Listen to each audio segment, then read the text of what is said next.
இப்போ இந்த இன்ஸ்டாகிராமை பார்த்து ஃபிட்னஸ் கற்றுக்கணும்னு நினைக்கிற எல்லாருக்குமே ஒரு பெரிய கன்ஃபியூஷன் இருக்குது. அது என்னன்னா, ஒருத்தன் என்னடானா 2 செட்ஸ் பண்ணுங்க, அதுதான் சயின்ஸ், அப்போதான் உங்க மசில் நல்லா க்ரோத் ஆகும் அப்படிங்கிறான். இன்னொருத்தன் என்னடானா 2 செட்ஸ்லாம் பத்தாது, மினிமம் நீங்க 9 செட்ஸாவது பண்ணணும் அப்படின்னு சொல்றாங்க. இன்னொருத்தன் என்னடானா FST 7 தெரியுமா, லாஸ்ட் எக்ஸைஸ்ல மட்டுமே 7 செட்ஸ் பண்ணுவோம், மினிமம் நமக்கு 12 to 15 செட்ஸாவது நமக்கு தேவைப்படும் அப்படின்றாங்க. இப்போ நமக்கு எதுதான் நம்ம பாடியில பெஸ்ட்டாக ஒர்க் ஆகும் அப்படிங்கிறத பற்றி இந்த வீடியோவில் பார்க்க போகிறோம். Come let's learn together.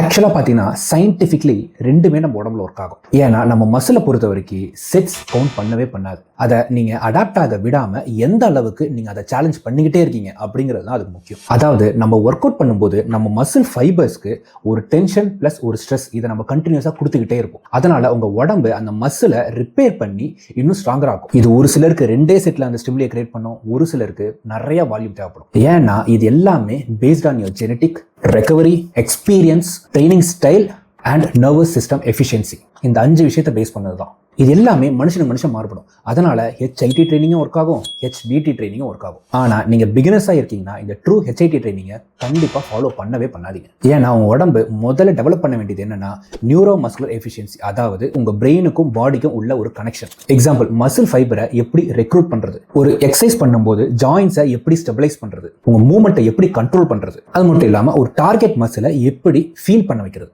Beginner ஸ்டேஜ்ல பாடி இன்னும் லிஃப்டிங் ஸ்கில்ல தான் கத்துக்கிட்டு இருக்கும். அதனாலேயே பிகினர்ஸ்க்கு நிறைய practice, controlled reps, exercise variety, இது 3 தேவைப்படும். ஆனால் எக்ஸ்பீரியன்ஸ் அதிகமானதுக்கு அப்புறம் ஒரு இன்ட்ரெஸ்டிங்கான விஷயம் நடக்கும். அப்போதான் நமக்கு தேவையில்லாத எக்ஸசைஸ்லாம் நம்ம ரிமூவ் பண்ண ஆரம்பிப்போம். ஏன்னா இப்போதான் உங்க பிரெயின் மசிலை பெட்டராக கண்ட்ராக்ட் பண்றதுக்கு கத்துக்கிட்டு இருக்கும். முன்னாடி உங்க செஸ்ட்டை ஃபீல் பண்றதுக்கு ஒரு 8 to 10 எக்ஸசைஸ் தேவைப்படுது அப்படின்னு சொல்லிட்டு பார்த்தீங்கன்னா இப்போ 2 to 3 எக்ஸசைஸ்லேயே பெட்டரா உங்களால ஃபீல் பண்ண முடியும். அதை தான் நம்ம ஸ்மார்ட் ட்ரைனிங்னு சொல்லுவோம். அட்வான்ஸ்டு லிஃப்டர்ஸ் யூஸ்வலாகவே ஒரு ரெப்லேயே அதிக டென்ஷனை கிரியேட் பண்ணுவாங்க, அதிக மசில் ஃபைபரை ரெக்ரூட் பண்ணுவாங்க, பெட்டரா மைண்ட் மசில் கனெக்ஷன் கிடைக்கும். ஸோ குறைஞ்ச வால்யூம்லேயே நிறைய மசில் ஸ்டிமுலஸை கிரியேட் பண்ண முடியும். ஸோ அதனால இங்க ரியல் கொஸ்டின் என்ன அப்படின்னு சொல்லிட்டு பார்த்தீங்கன்னா, எந்த ப்ரோக்ராம் பெஸ்ட் அப்படிங்கிறது கிடையாது. உங்க பாடி க்ரோ ஆகிறதுக்கு எவ்வளவு குவாலிட்டியான ஸ்டிமுலஸ் தேவை அப்படிங்கிறது தான் இங்க மேட்டர். மோர் வால்யூம்ஸ் ஆல்வேஸ் பெட்டரும் இல்ல, லெஸ் வால்யூம் ஆல்வேஸ் ஸ்மார்ட்டரும் இல்ல. இங்க பெஸ்ட் ட்ரைனிங் அப்படிங்கிறது enough stimulus, enough recovery, progressive overload and consistency over the year.